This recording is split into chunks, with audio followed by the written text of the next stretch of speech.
بالله من الشيطان الرجيم. بسم الله الرحمن الرحيم. وإذا لقوا الذين آمنوا قالوا آمنا وإذا خلوا إلى شياطينهم قالوا إنا معكم إنما نحن مستهزئون الله يستهزئ بهم ويمدهم في طغيانهم يعمهون أولئك الذين اشتروا الضلالة بالهدى فما ربحت تجارتهم وما كانوا مهتدين. مثلهم كمثل الذي استوقد نارا فلما أضاءت ما حوله ذهب الله بنورهم وتركهم في ظلمات لا يبصرون صم بكم عمي فهم لا يرجعون.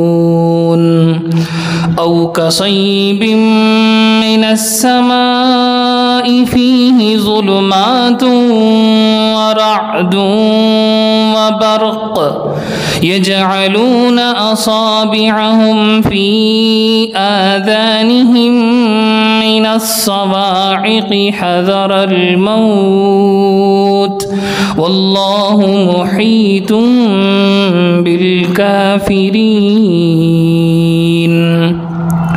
يكاد البرق يخطف أبصارهم كلما أضاء لهم مشوا فيه وإذا أظلم عليهم قاموا ولو شاء الله لذهب بسمعهم وأبصارهم إن الله على كل شيء قدير. صدق الله العظيم. إن الحمد لله نحمده ونستعينه ونستغفره ونؤمن به ونتوكل عليه ونعوذ بالله من شرور أنفسنا ومن سيئات أعمالنا.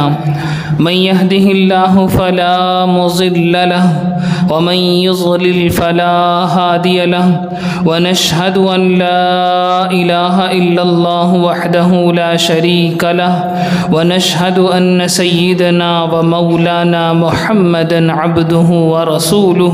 أما بعد اللهم صل على سيدنا محمد وعلى آله وأصحابه وأتباعه أجمعين.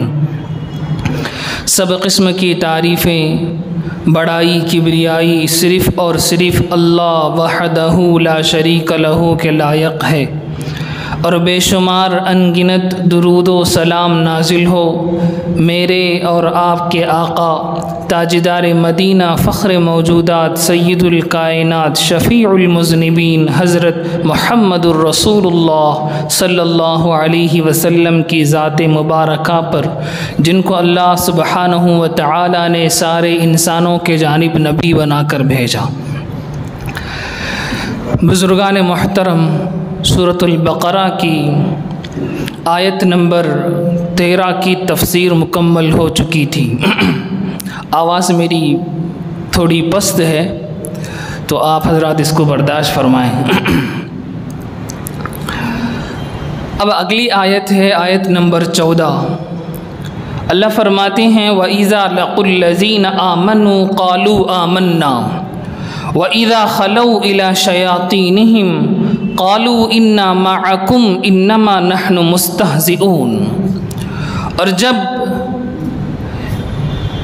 یہ منافق لوگ ان لوگوں سے ملتے جو ایمان لے آئے ہیں، جنہوں نے ایمان قبول کر لیا ہے، یعنی مسلمانوں سے ملتے تو کہتے ہم بھی مسلمان ہیں، ہم بھی ایمان لے آئے ہیں۔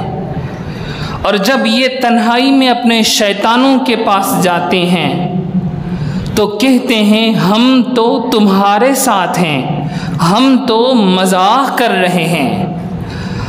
اللہ ان سے مذاق فرماتے ہیں، اللہ یستہزئ بہم ویمدہم، اور انہیں ڈھیل دیتے ہیں فی طغیانہم یعمہون، کہ وہ اپنی سرکشی میں بھٹکتے رہیں۔ یہ دو آیات ہیں، ان دو آیات کو سمجھنے کی ضرورت ہے۔ ہم جانتے ہیں، اگر آپ حضرات نے گزشتہ ہفتے ہماری تفسیر میں شرکت کی ہے تو ان آیات میں اللہ رب العزت منافقین کے بارے میں ان کی بری خصلتوں کو کھول رہے ہیں اور ان کی مذمت فرما رہے ہیں اور ان کی بری عادتوں کے اوپر جواب دے رہے ہیں۔ ان کی ایک بری عادت تھی کہ وہ لوگ زمین میں فساد مچاتے تھے اصلاح کے نام پر، زمین میں فتنہ پیدا کرتے تھے اچھے عنوان سے، میٹھے عنوان سے، خوبصورت بینر تلے وہ فساد کا کام کرتے تھے۔ اللہ نے ان کی وہ بری عادت کو کھولا ہے قرآن میں اور کہا کہ یہ لوگ سمجھتے ہیں کہ ہم اصلاح کر رہے ہیں، حقیقت میں یہ لوگ کیا کر رہے ہیں؟ فساد مچا رہے ہیں۔ یہ پہلی آیت تھی۔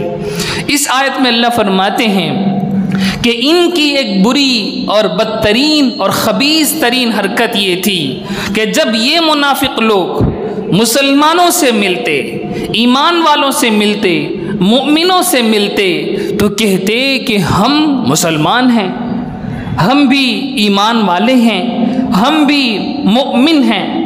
لیکن جب یہ تنہائی میں اپنے شیطانوں کے پاس، اپنے گرو گھنٹالوں کے پاس جاتے، اپنے بڑے بڑے کافروں کے پاس جاتے تو کہتے کہ ہم مسلمان نہیں ہیں، ہم محمد الرسول اللہ صلی اللہ علیہ وسلم کو نبی نہیں مانا ہے، ہم تو مسلمان اپنے آپ کو کہہ کر ان کا مذاق اڑا رہے ہیں، ہم ان کو دھوکہ دے رہے ہیں، ہم ان کے ساتھ ٹھٹا کر رہے ہیں، ہم ان کے ساتھ جوک کر رہے ہیں کہ اپنے آپ کو ہم مسلمان کہہ رہے ہیں، ہم تو تمہارے ساتھ ہیں، انا معکم، ہم تو تمہارے ساتھ ہیں۔ اللہ فرماتے ہیں کہ وہ لوگ مسلمانوں کا مذاق نہیں اڑا رہے، الٹا اللہ ان کا مذاق اڑا رہے ہیں اور انہیں ڈھیل دے رہے ہیں تاکہ وہ اپنی سرکشی میں آگے بڑھتے رہیں، تاکہ وہ اپنی سرکشی میں اور گہرے جاتے رہیں۔ پتنگ کو جب اڑایا جاتا ہے، کسی پتنگ کو برباد کرنا ہو تو اس کو خوب اونچا کر کے اس کی دھاگے کو، اس کی ڈوری کو کاٹ دیا جاتا ہے۔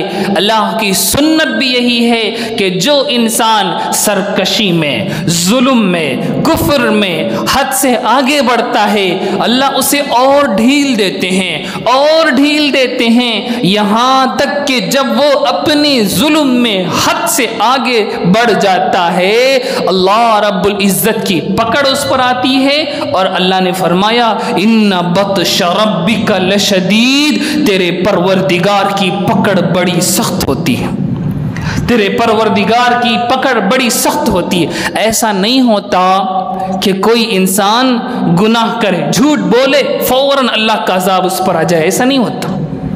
کوئی آدمی چوری کرے، فوراً اس کے ہاتھوں کو کوئی بیماری لگ جائے، ایسا نہیں ہوتا۔ کوئی آدمی کفر کرے، فوراً اس پر اللہ کی پکڑ آ جائے، ایسا نہیں ہوتا۔ ہم دیکھتے ہیں دنیا میں اللہ کی سنت یہی ہے کہ جب کوئی انسان ظلم پر اتر آتا ہے، اللہ اس کو سب سے بڑا ظالم بننے تک ڈھیل دیتے ہیں، ڈھیل دیتے ہیں، ڈھیل دیتے ہیں، ڈھیل دیتے ہیں، پھر جب پکڑ فرماتے ہیں تو اس کے پورے حصے کو اس طرح قبضے میں لیتے ہیں کہ اسے پر ہلانے کی موقع نہیں ملتا، پر ہلانے کی جرت نہیں ملتی۔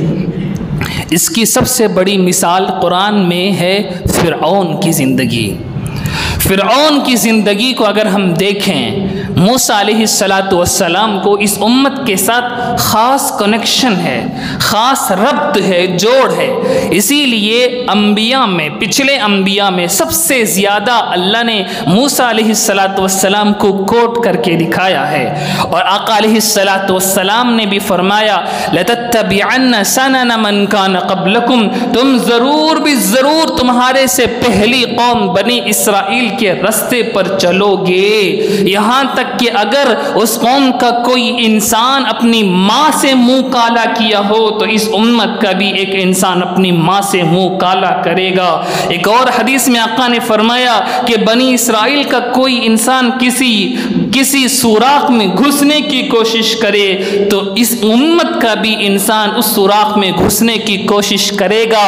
اس سے تشبیہ یہ دینا مقصود ہے کہ یہ امت بالکل بنی اسرائیل کے رستے پر چلے گی، ان کے طریقوں پر چلے گی، اچھائیوں میں بھی ان کو فالو کرے گی، برائیوں میں بھی ان کو فالو کرے گی۔ بہرحال بنی اسرائیل کے سب سے بڑے نبیوں میں سے موسیٰ علیہ السلام ایک سب سے بڑے جلیل القدر نبی ہیں۔ ان کو اللہ رب العزت نے جتنا قرآن مجید میں بیان فرمایا ہے کسی دوسرے نبی کو اتنی تفصیل کے ساتھ، اتنا کھول کر نہیں بیان فرمایا۔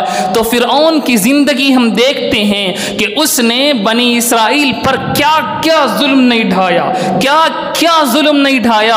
الامان والحفیظ، وہ آیتیں جب آئیں گی تو ہم اس کی تفسیر میں آپ حضرات کو بتائیں گے کہ کیسے کیسے ظلم ان بنی اسرائیل پر فرعون نے ڈھائے تھے۔ ان کے اولاد کو اس نے قتل کروایا، ان کے بیٹوں کو اس نے زندہ ذبح کروایا، ان کی بیٹیوں کو زندہ رکھ کر ان سے خدمتیں لی۔ کوئی ماں بچہ نہیں جن سکتی، اگر وہ لڑکا ہے تو اس کو ذبح کیا جائے گا، لڑکی ہے تو اس کو زندہ رکھا جائے گا۔ تکلیفات کی، مظالم کی وہ انتہا کہ نہ بچوں کو بخشا جاتا، نہ اولاد، نہ عورت کو، حاملہ عورت کو بخشا جاتا، اس سے بھی نوکری کروائی جاتی، اس سے بھی کام لیا جاتا۔ دودھ پلانے والی ماں کو اپنے بچی کو دودھ پلانے تک کا موقع نہیں دیا جاتا، کھانے کے لیے انہیں الگ سے وقت متعین نہیں تھا۔ اس طرح جانوروں کی انداز میں فرعون نے مظالم برسائے، فوراً اللہ نے پکڑ نہیں فرمایا، اس کو چھوڑا یہاں تک کہ جب وہ اپنے مظالم میں انتہا کو پہنچ گیا، رب العزت کی طرف سے اس کی پکڑ آئی کہ وہ زندہ سمندر میں غرق کروا دیا گیا، مار دیا گیا۔ یہاں یہ مسئلہ ہم سمجھ لیں، میں ایک مسئلہ سمجھانے کے لیے اتنی لمبی تفصیل آپ حضرات کو بتا رہا ہوں۔ وہ مسئلہ یہ ہے، اللہ کی سنت کو سمجھنا چاہیے، اللہ کی سنت کو ہمیں سمجھنا چاہیے کہ اللہ کی سنت یہی ہے کہ جب کوئی انسان کفر میں، ظلم میں حد سے آگے بڑھنا شروع کر دیتا ہے، اللہ اس کی رسی ڈھیلی کر دیتے ہیں، وہ اور ظلم ڈھاتا ہے، اور ظلم ڈھاتا ہے، اور ظلم ڈھاتا ہے، یہاں تک کہ اس کے ظلم کی انتہا جب ہو جاتی ہے اس وقت اللہ کی پکڑ آتی، اس وقت اللہ کی پکڑ آتی ہے۔ اس سے ہمیں سمجھ لینا چاہیے کہ جو ظلم مسلمانوں پر آج ہو رہے ہیں، ہم سوال ذہنوں میں آتا ہے کہ اللہ ان ظالموں کو ختم کیوں نہیں کر دیتے، اللہ ان ظالموں کی جڑیں کیوں نہیں کاٹ دیتے۔ ہم دعائیں کرتے ہیں، ہر نماز کے بعد دعا کرتے ہیں، جمعوں کے اندر، جماعت کے اندر ہم اللہ کے آگے ہاتھ پسار کر روتے ہیں، گڑ گڑاتے ہیں کہ ان ظلموں سے مسلمانوں کی حفاظت فرما۔ لیکن ہم دیکھ رہے ہیں کہ جگہ جگہ ظلم ہو رہے ہیں، فلسطین پر 70 سالوں سے ظلم ہو رہا ہے، برما میں جو ظلم ہوا وہ ہو رہا ہے، جگہ جگہ مسلمانوں پر مظالم ہیں، کہیں ختم ہونے کا نام نہیں، دوسرا ظلم شروع ہو جاتا ہے، تیسرا ظلم ختم نہیں ہو پاتا، نیا ظلم شروع ہو جاتا ہے۔ ایک لمبا سلسلہ ہے مظالم کا اس وقت امت مایوسی کی طرف جاتی ہے، اس کے اندر اللہ کی رحمت سے مایوسی پیدا ہونا شروع ہو جاتی ہے۔ وہ سمجھتا ہے کہ ہم اللہ کی عبادت کرتے ہیں، اللہ کی طرف سے مدد کیوں نہیں آتی، اللہ کی طرف سے رحمتیں کیوں نہیں اترتی؟ اس کا جواب میں آپ حضرات کو دے رہا ہوں، یہ فلسفہ میں آپ حضرات کو سمجھا رہا ہوں۔ اللہ کی سنت یہی ہے کہ 13 سال مکے میں صحابہ کو رگڑا گیا، صحابہ کو رگڑا گیا، اتنی تکلیفات صحابہ کو دی گئی۔ الامان والحفیظ عمار بن یاسر رضی اللہ تعالی عنہ کا وہ واقعہ یاد کیجئے، ایک طرف ان کے والد یاسر کو باندھ کر مارا جا رہا ہے، ایک طرف ان کی والدہ سمیہ کو مارا جا رہا ہے، ایک طرف اسی میدان میں عمار رضی اللہ تعالیٰ عنہ کو مارا جا رہا ہے۔ اتنا ظلم ایک خاندان پر ایک میدان میں ہو رہا ہے۔ آقا علیہ السلام کا گزر وہاں سے ہوتا ہے، نبی پاک صلی اللہ علیہ وسلم یہ حالت دیکھ کر فرماتے ہیں صبرن یا آل یاسر فإن موعدکم الجنہ، صبر کرو اے یاسر کے خاندان والو، تمہارے سے جنت کا وعدہ ہے، تمہارے سے جنت کا وعدہ ہے۔ میرے بھائیوں، اتنا رگڑا گیا صحابہ کو، اتنا رگڑا گیا، تنگ آ گئے صحابہ۔ ایک مرتبہ آقا علیہ السلام کعبۃ اللہ کی دیوار پر ٹیک لگائے بیٹھے تھے، چند صحابہ آقا کی خدمت میں آتے ہیں اور کہتے ہیں اللہ کے نبی ہمارے لیے دعا فرمائیے، تکلیفیں ہمیں سہی نہیں جاتی، یہ تکلیفیں ہمیں برداشت نہیں ہوتی، ہمارے لیے دعا فرمائیے۔ آقا علیہ السلام سیدھے بیٹھ جاتے ہیں، سیدھے بیٹھ جاتے ہیں اور فرماتے ہیں اتنی جلدی، اتنی جلدی، اللہ اکبر، اتنی جلدی تم ہار مان گئے؟ تمہارے سے پہلے امتوں میں سے کسی کو ایمان لانے کی وجہ سے زندہ آرے سے چیر دیا جاتا، تمہارے سے پہلے امتیوں میں سے کسی کے ایمان لانے کی وجہ سے زندہ اسے جلا دیا جاتا، کسی کو لوہے کی کنگھی سے اس کے بدن کے گوشت کو کھروچ کر نکال دیا جاتا۔ یہ تکلیفیں انہیں ایمان سے دور نہیں کر سکی۔ تمہیں ابھی اتنی تکلیف نہیں آئی ہے، تمہیں ابھی اتنی تکلیف نہیں آئی ہے۔ اللہ اکبر۔ قرآن مجید میں اللہ رب العزت نے اسی بات کو ایک آیت میں بڑی وضاحت کے ساتھ ارشاد فرمایا، ام حسبتم ان تدخلوا الجنۃ ولما یأتکم مثل الذین خلوا من قبلکم مستهم البأساء والضراء وزلزلوا حتى يقول الرسول والذین آمنوا معه متى نصر اللہ الا ان نصر اللہ قریب۔ کیا تم نے یہ سمجھ رکھا ہے کہ تم ایسے ہی جنت میں چلے جاؤ گے؟ کیا تم نے یہ سمجھ رکھا ہے کہ تم ایسے ہی جنت میں چلے جاؤ گے؟ حالانکہ تمہیں وہ تکلیفات نہیں پہنچی جو تم سے پہلے لوگوں پر پہنچی تھی، انہیں زلزلو، انہیں ہلا دیا گیا۔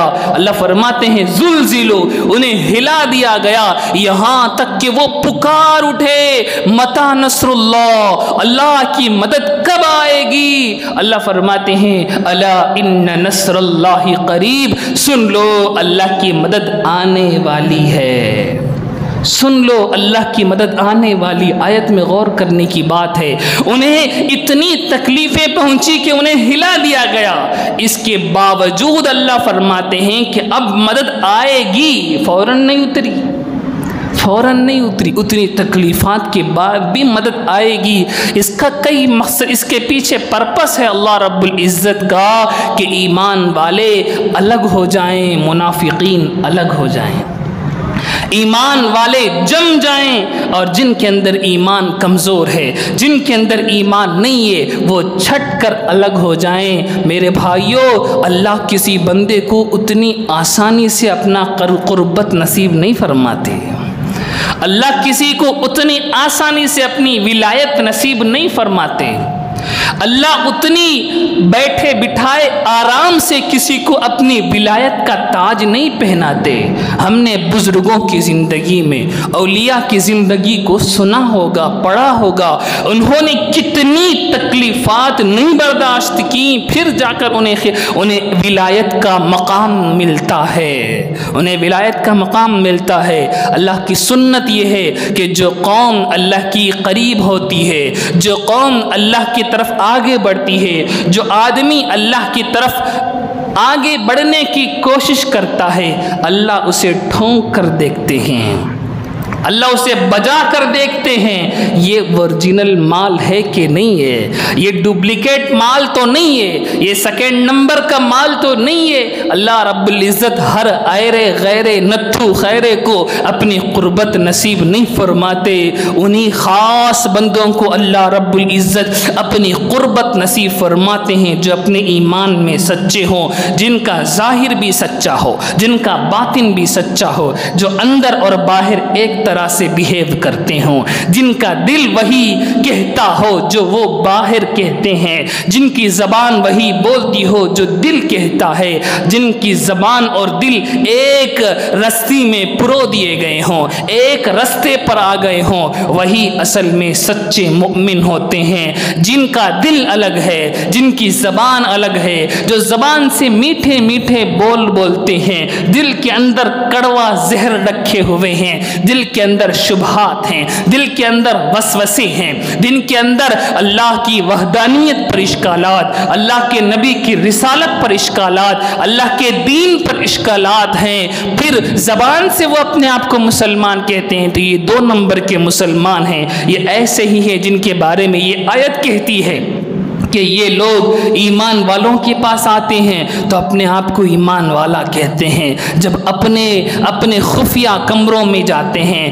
اپنے سیکرٹ سوسائٹی سے ملتے ہیں، پھر وہ اپنے آپ کو صاف کھلم کھلا ظاہر کرتے ہیں کہ ہم کافر ہیں، ہم اللہ کو نہیں مانتے، ہم اپنے دل میں اتنے سارے شبہات رکھے ہوئے ہیں۔ اللہ فرماتے ہیں کہ یہ لوگ کہتے ہیں کہ ہم مسلمانوں سے مذاق اڑاتے ہیں، ہم مسلمانوں کے مجلسوں میں جا کر ان کو اپنے آپ کو مسلمان کہہ کر مذاق کرتے ہیں۔ میرے بھائیوں، یہاں غور کرنے کی بات ہے، یہاں غور کرنے کی بات ہے۔ اس آیت کو ہم اپنی سوسائٹی پر فٹ کر کے دیکھیں، قرآن کا ایک ایک جملہ قیامت تک کے لیے ہے، اس جملے کو ہم اپنی سوسائٹی پر فٹ کر کے دیکھیں۔ کتنے لوگ ہیں جو زبان سے نہیں کہتے لیکن ان کا بیہیویئر بتاتا ہے، ان کا ایٹیٹیوڈ بتاتا ہے کہ انہیں اسلام میں، انہیں اللہ کے باتوں میں یقین نہیں ہے، انہیں اللہ کے احکامات میں وہ پختہ یقین نہیں ہے، صرف ظاہری باتیں ہیں، ظاہری الفاظ ہیں، ظاہری انداز ہیں۔ رہ گئی رسم ازاں روح بلالی نہ رہی، رہ گئی رسم ازاں روح بلالی نہ رہی۔ آج وہی معاملہ ہے کہ اذان کی رسم ہے، بلال رضی اللہ عنہ کی روح کہاں گئی؟ آج نماز کی ایک رسم ہے، نماز کی روح کہاں گئی؟ آج صدقات کی ایک رسم ہے، صدقات کی روح دور دور تک نظر نہیں آتی۔ وہ کچی مسجدوں میں، وہ کچی مسجدوں میں پکے نمازی بن کر دکھا گئے، اور ہم پکی مسجدوں میں کچے نمازی ہی رہ گئے۔ پکی مسجدوں میں کچے نمازی ہی رہ گئے۔ میرے بھائیوں، مسجد تو بنا دی شب بھر میں ایمان کی حرارت والوں نے، من اپنا پرانا پاپی ہے برسوں میں نمازی بن نہ سکا۔ مسجد بنانے کی بات آئی، راتوں رات مسجد کھڑی کر دی، لیکن نمازی نہیں بنا سکے ہم، لیکن ہم ایمان والا نہیں بنا سکے، لیکن ہم اللہ سے ڈرنے والا نہیں بنا سکے، نہ بن سکے نہ بنا سکے۔ یہ المیہ ہے۔ اب یہ اندر اور باہر الگ نہیں تو کیا ہے؟ یہ منافقت نہیں تو کیا ہے؟ اسے نفاق نہیں کہیں گے تو پھر کسے نفاق کہیں گے؟ پھر کسے نفاق کہیں گے؟ میرے بھائیوں، یہ سوچنے کا مقام ہے۔ اس آیت کریمہ کا یہ واضح پیغام ہے، یہ کلیئر کٹ میسج ہے کہ مومن وہی ہے جس کا اندر باہر ایک ہو، جو ایسا نہیں ہے وہ سامنے آ کر اپنے آپ کو مسلمان کہہ کر اپنے آپ کو مسلمانوں کی سوسائٹی میں جوائنٹ اپنے آپ کو کر لیتا ہے، لیکن جب وہ اپنی تنہائیوں میں جاتا ہے، جب وہ اپنے خفیہ دوستوں یاروں کی مجلس میں جاتا ہے، تو پھر وہی گندے گندے خیالات اسلام کے بارے میں اس کے ذہنوں کے اندر پیدا ہوتے ہیں۔ یہ میں ڈنکے کی چوٹ پر کہہ سکتا ہوں، یہ بات میں بالکل وضاحت کے ساتھ کہہ سکتا ہوں کہ موجودہ سائنس نے، موجودہ ایجوکیشن سسٹم نے ہمارے نوجوانوں کا راستہ مار دیا ہے۔ وہ کنفیوژن میں مبتلا ہیں، انہیں سمجھ نہیں آتا کہ آدم علیہ السلام پہلے انسان ہے، ایمان کا عقیدہ ہے، اسلام کا فرمان ہے، قرآن کی تعلیمات ہے۔ سائنس یہ پروو کر رہی ہے کہ آدمی نہیں تھا، وہ بندر سے بنا تھا، وہ چمپینزی سے بنا تھا، وہ طرح طرح کے جانوروں سے ایوالو ہو کر اس درجے تک پہنچا ہے۔ وہ کنفیوژن میں مبتلا ہو جاتا ہے کہ یہ سچ ہے کہ یہ سچ ہے، اس کے دلائل میں نے نہیں جانے، اس کو میں نے اپنے دل کی گہرائیوں کے اندر نہیں اتارا، اور اس کو میں سائنس کے ٹیچر سے، جس کو میں بڑا علم والا مانتا ہوں، اس کی زبان سے میں سنتا ہوں تو اس بچے کا ایمان ڈگمگا جاتا ہے۔ 1 گھنٹے کی عربی کلاس سے کسی انسان کو ہم مومن نہیں بنا سکتے اگر اس کی پوری 24 گھنٹے والی زندگی میں اسے اللہ کی احکامات کی، اللہ کے نبی کی سیرت کی تعلیمات نہ ملی ہو۔ جو بچہ اپنے گھر میں ٹی وی کے اندر آدھے پونے کپڑے پہنے ہوئے لڑکیوں کو، عورتوں کو ناچتا ہوا دیکھتا ہو، اسے سیدہ عائشہ رضی اللہ عنہا کی عظمت سمجھ میں نہیں آ سکتی، اسے سیدہ فاطمہ الزہرا رضی اللہ عنہا کی عظمت سمجھ میں نہیں آ سکتی، اسے سیدنا بلال رضی اللہ عنہ کی قربانیاں سمجھ میں نہیں آئے گی، اسے سیدنا حسین رضی اللہ عنہ کا حق کے لیے کٹ جانا، مر جانا سمجھ میں نہیں آئے گا۔ وہ اسے کیا سمجھے گا؟ وہ اسے پاگل پن سمجھے گا۔ یہ حقیقت ہے، اسی لیے ہم کہتے ہیں چھپے چھپے الحاد، چھپے چھپے زندقہ، چھپے چھپے خدا کو انکار کرنے کی چیزیں ہمارے گھروں کے اندر آ گئی، ہمارے بچوں کے اندر آ گئی، ہمارے نوجوانوں کے اندر آ گئی۔ وہ اپنے لائف اسٹائل کو امپروو کرنے کے چکر میں لگا ہوا ہے، وہ اسکول کو اس لیے جاتا ہے، اس کے والدین اسے اسکول کو اس لیے بھیجتے ہیں کہ یہ اچھا پڑھے گا تو اچھی نوکری لگے گی، اچھی نوکری لگے گی تو اچھی کمائی ہوگی، اچھی کمائی ہوگی تو پھر کیا؟ تو پھر یہ ہے کہ میں اپنا لائف اسٹائل امپروو کروں گا۔ اللہ اکبر! ایک لائف اسٹائل کو امپروو کرنے کے لیے ایک زندگی کے لمبے زمانے کو وقف کر دیا گیا، نتیجہ یہ ہے کہ اللہ نے جو روزی لکھی تھی وہی ملی، اس سے زائد 1 روپیہ نہ ملا۔ حقیقت ہے کہ نہیں ہے؟ حقیقت ہے کہ نہیں ہے؟ یہ ہماری فلسفی کا نچوڑ میں آپ حضرات کو رکھ رہا ہوں۔ یہ وہ بڑے بڑے ہول ہیں ہماری فلسفی کے اندر، ہمارے اس سوسائٹی کے ایٹیٹیوڈ کے اندر، جو ہمیں اپنے آنکھوں سے نظر آتی ہے لیکن سمجھنے کے لیے ہم تیار نہیں ہیں، سمجھنے کے لیے ہم تیار نہیں ہیں، سمجھنے کے لیے ہم تیار نہیں ہیں۔ کیوں؟ یہ دنیا کا نشہ، یہ دنیا کی رنگ لریاں، یہ دنیا کی چمک دمک ہمارے آنکھوں کو چکا چوند کر دی ہیں، خیرہ کر دی ہیں، ہماری آنکھیں چن دیا گئی ہیں۔ آخرت نظر نہیں آتا، آخرت کی قربانیاں نظر نہیں آتی۔ جمعے کے بیان میں نے یہ بات اٹھائی تھی کہ ہم کہتے ہیں، سمجھتے ہیں کہ کسی نہ کسی طرح ہم محنت مجاہدے اس لیے کر رہے ہیں کہ ہمارا فیوچر برائٹ ہو جائے، میرا فیوچر برائٹ ہو جائے۔ جائے، میری اولاد کا فیوچر برائٹ ہو جائے، کسی نہ کسی طرح ہم اپنے فیوچر کو اچھا بنا دیں۔ میرے بھائیوں، فیوچر کسے کہتے ہیں؟ فیوچر کہتے ہیں آگے کی زندگی کو، آنے والی زندگی کو، جو نیکسٹ آ رہی ہے اس زندگی کو۔ ایک مسلمان کے پرسپیکٹیو سے میں آپ حضرات سے سوال کر رہا ہوں کہ ایک مسلمان ہونے کے حساب سے ایک مسلمان کا فیوچر اس کی قبر کی زندگی نہیں ہے تو اور کیا ہے؟ اس کی حشر کی زندگی نہیں ہے تو اور کیا ہے؟ 60-70 سال والی زندگی کو ہم نے فیوچر سمجھ کر اپنے اولاد کو دین کے نام سے نہ آشنا رکھا۔ 1 گھنٹے کے زبردستی تھکے ہوئے حالت میں ہم نے امام صاحب کے پاس اسے بٹھا دیا۔ ہم خوش ہو گئے کہ یہ بچہ قرآن پڑھنے والا بن جائے گا۔ ذرا سوچو، یہ معصوم صبح اٹھا ہے اور اپنے پورے محنتوں مشقتوں کے بعد اسکول گیا ہے، پورے دن وہ اساتذہ کے سبق میں بیٹھا ہے، وہ لکھا ہے، وہ پڑھا ہے، وہ تھکا ہوا گھر کو آیا ہے۔ اب وہ تھکے ہوئے ہونے کی حالت میں 1 گھنٹہ اسے امام صاحب کے پاس بھیج دیا جائے تو اس کی زندگی میں ایمان کیسے آ سکتا ہے؟ کیسے آ سکتا ہے؟ 8 گھنٹے کی پوری محنت وہ کفر کی محنت ہے، وہ الحاد کی محنت ہے، وہ زندقہ کی محنت ہے۔ نہ پڑھانے والا جانتا ہے کہ اس سلیبس کے اندر کیا کیا زہر رکھا ہوا ہے، نہ پڑھنے والے کو معلوم ہے وہ زہر آہستہ آہستہ گھل گھل کر ذہن میں اترتا ہے، دماغ میں اترتا ہے، دل میں اترتا ہے، اور اس پر گھروں کے اندر چلنے والے ٹی ویوں میں جو فلمیں چلتی ہیں، جو ڈرامے چلتے ہیں، جو سیریلز چلتے ہیں، اس نے گھر کے ماحول کو بگاڑنے کی ذمہ داری لے لی ہے۔ عورتیں ادھر بگڑ رہی، لڑکیاں ادھر بگڑ رہی، لڑکے اسکول کو جا کر وہاں بگڑ رہے، پورا نظام بگڑنے کا بنایا ہوا ہے۔ 1 گھنٹے کی عربی کی تعلیم سے کیا ہونے والا ہے؟ کیا ہونے والا ہے؟ کیا سمجھ رکھا ہے ہم نے؟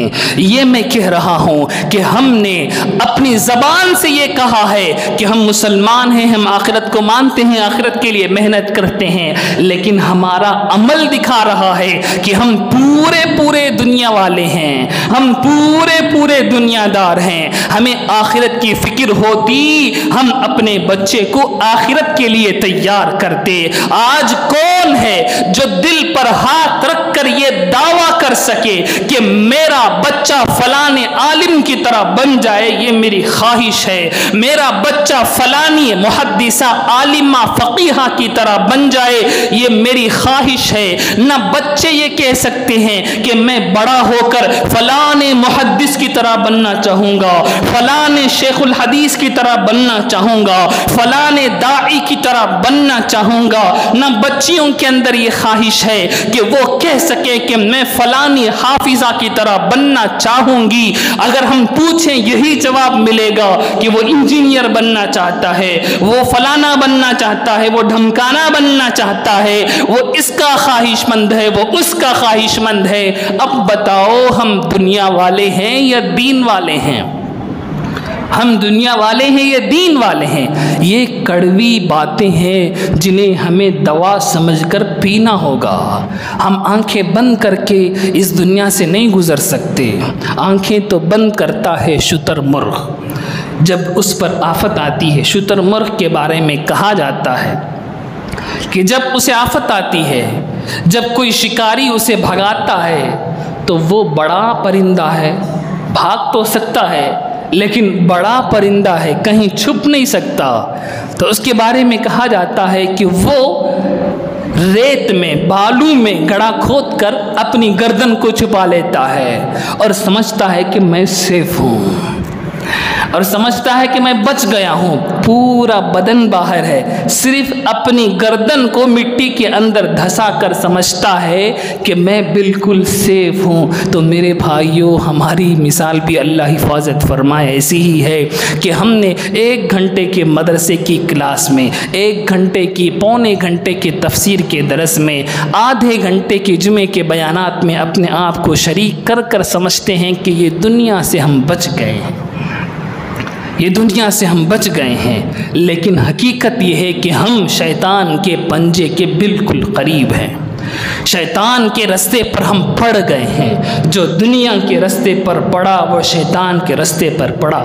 بات دور نکل گئی، میں سمجھا یہ رہا ہوں کہ جس کا دل اور جس کی زبان، جس کا ظاہر اور جس کا باطن، جس کا اندر کا حصہ جس کے باہر کا حصہ، یہ دونوں ایکول ہوں وہ مومن ہے، یہ دونوں ان ایکول ہوں، غیر مساوی ہوں تو پھر یہ منافق ہے۔ منافق یہی کیا کرتے تھے، جب وہ اپنے شیطانوں کے پاس جاتے تو کہتے ہم مذاق اڑا رہے ہیں، اور جب مومنوں کے پاس آتے تو کہتے ہم مومن ہیں۔ اللہ ان سب کا جواب دیتے ہیں، اللہ یستہزئ بہم ویمدہم فی طغیانہم یعمہون، اللہ ان کا مذاق اڑاتے ہیں اور انہیں اپنی سرکشی میں پڑے رہنے میں ڈھیل دیتے۔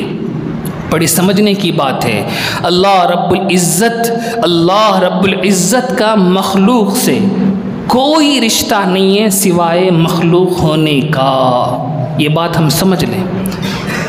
اللہ رب العزت کے لیے ہم سب، چاہے وہ مومن ہوں، کافر ہوں، فاسق ہوں، فاجر ہوں، سب سے ایک ہی رشتہ ہے اور وہ ہے مخلوق ہونے کا رشتہ۔ ہم سب اللہ کی مخلوق ہیں، اس کے علاوہ اللہ کے یہاں کوئی رشتہ نہیں ہے، اس کے علاوہ اللہ کے یہاں کوئی رشتہ نہیں ہے۔ مخلوقات سب برابر ہیں اللہ کی نظر میں، دنیا کے اندر میں بات کر رہا ہوں۔ آخرت میں جو اللہ رب العزت کے چہیتے ہوں گے، اللہ ان کو بڑھائیں گے، اللہ ان کے درجات کو بلند کریں گے، وہاں کھول کر دکھا دیں گے کہ یہ اللہ والا ہے، یہ شیطان والا ہے، یہ دائیں والا ہے، یہ بائیں والا ہے، اللہ وہاں کھول کر دکھائیں گے۔ یہاں کچھ بھی نہیں کھولیں گے، یہاں سب کچھ چھپا ہوا ہے۔ میرے ایمان کا کیا درجہ ہے یہ مجھے اور اللہ کے سوا کوئی نہیں جانتا، آپ کے ایمان کا کیا درجہ ہے یہ اللہ اور آپ کے سوا کوئی نہیں جانتا۔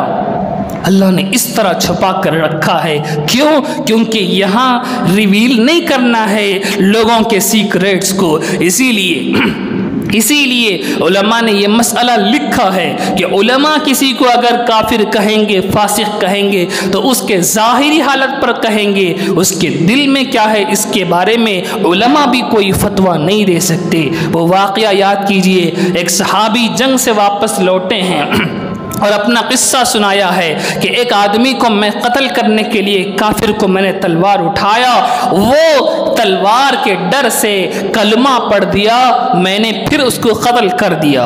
اللہ کے نبی علیہ السلام سخت ناراض ہوئے، فرمایا کہ تجھے کیسے معلوم کہ اس نے تلوار کے ڈر سے ہی کلمہ پڑھا؟ آقا فرمانے لگے، اللہ شققت قلبہ، کیا تو نے اس کے دل کو چیر کر دیکھا کہ اس کے دل میں ایمان تھا کہ کفر تھا؟ تو نے کیسے اس کو قتل کر دیا؟ ناراضگی کا اظہار فرمایا۔ تو میرے بھائیوں، امت کی ان حالتوں کا جب ہم دیکھتے ہیں، ان حالتوں کو ہم دیکھتے ہیں تو یہ آیت ہمیں نظر آتی ہے۔ اللہ فرماتے ہیں اللہ یستہزئ بہم، اللہ ان کا مذاق اڑا رہے ہیں۔ جو یہ سمجھتے ہیں کہ ہم چھپے چھپے اللہ کو، اللہ کے نبی کو، مسلمانوں کو دھوکہ دے رہے ہیں، ہم سامنے مسلمان بن کر آ گئے ہیں، دل کے اندر ایمان کی وہ کیفیت نہیں ہے، یہ سمجھتے ہیں کہ کسی کو کچھ نہیں پتہ چلے گا، سب کانوں خبر کسی کو نہیں لگے گی، سب کچھ چھپا ہوا ہے، ہم سیف ہیں، ہم محفوظ ہیں، کسی کو نہیں معلوم کہ میں نے کیا گناہ کیا ہے، کسی کو نہیں معلوم کہ میں نے کیا زور زبردستی کی ہے، کسی کو نہیں معلوم کہ کس کی چیزوں کو میں نے ہڑپ کیا ہے، کس کی جائیداد کو، کس کے حق کو میں نے مارا ہے، کس کی وراثت کو میں نے ہضم کر لیا ہے، کس کی جگہ کے ایک حصے کو میں نے ہڑپ کر لیا ہے، کسی کو کچھ خبر نہیں ہوگی۔ اللہ فرماتے اللہ یستہزئ بہم، اللہ ان کا مذاق اڑاتے ہیں۔ کیوں؟ کیسے؟ انہیں اپنے اس گناہ پر باقی رکھتے ہیں تاکہ وہ اسی گناہ کی حالت میں مریں، اور اللہ کے سامنے جب حاضری ہوگی وہاں سب دودھ کا دودھ، پانی کا پانی ہو جائے گا، وہاں سب کھلا چھٹا سامنے آ جائے گا، وہاں کچھ بچنے والا نہیں، وہاں کچھ چھپایا جانے والا نہیں۔ تو یہ اس آیت پاک کا بڑا پیغام ہے۔ اسی کے بارے میں اللہ اگلی آیت میں فرماتے ہیں اولئک الذین اشتروا الضلالۃ بالہدی، یہی منافق لوگ ہیں جنہوں نے گمراہی کو خریدا ہے ہدایت کو دے کر، جنہوں نے گمراہی کو خریدا ہے ہدایت کو دے کر، فما ربحت تجارتہم، ان کی تجارت میں کوئی فائدہ نہیں ہوا، وما کانوا مہتدین، اور وہ ہدایت بھی نہیں پا سکے۔ یہ اس آیت کریمہ کا اس بری خصلت کا آخری کنکلوژن اللہ فرما رہے ہیں کہ جو لوگ یہ سمجھتے ہیں کہ میں نے یہ گناہ کر کر تھوڑا سا نفع حاصل کر لیا ہے، میں نے یہ غلطی کر کر تھوڑا سا نفع حاصل کر لیا ہے، اللہ فرماتے ہیں اس نے اپنے ایمان کو بیچ کر وہ غلطی وہ نفع حاصل کیا ہے۔ ظاہر سی بات ہے ایمان کا درجہ کیا اور یہ ہلکے سے نفع کا درجہ کیا۔ ایک بالشت زمین کسی کی قبضہ کر لی، ایک بالشت زمین کہاں اور ایمان جیسی نعمت کہاں، تو نے ایمان بیچ کر وہ زمین کا حصہ ہڑپ کیا ہے۔ یہ تجارت فائدہ مند نہیں ہے، اس تجارت میں کچھ بھی فائدہ نہیں ہوا، کیونکہ اس زمین کے اس ٹکڑے کا بدلہ چکاتے چکاتے چکاتے چکاتے پوری آخرت میں جہنم میں جلنا پڑے گا۔ اس کے حساب سے یہ کوئی نفع ہی نہیں کہ ایک بالشت زمین میں کیا انسان کر لے گا۔ تو یہ ان تین آیتوں کا خلاصہ میں نے آپ حضرات کے سامنے رکھا۔ اللہ رب العزت سے دعا فرمائیں اللہ رب العزت ہمیں قرآن کی صحیح فہم نصیب فرمائے، قرآن پر عمل کرنے کی توفیق نصیب فرمائے، قرآن کے ذریعے سے اپنی زندگیوں کو روشن کرنے کی توفیق نصیب فرمائے۔ آمین وآخر دعوانا ان الحمد للہ رب العالمین۔ لك الحمد ولك الشكر يا الله، اللهم صل على سيدنا محمد وعلى آل سيدنا محمد وبارك وسلم عليه۔ ربنا ظلمنا أنفسنا وإن لم تغفر لنا وترحمنا لنكونن من الخاسرين، اللهم إنا نسألك حبك وحب من يحبك وحب عمل يقربني إلى حبك، سبحان ربك رب العزة عما يصفون وسلام على المرسلين والحمد لله رب العالمين۔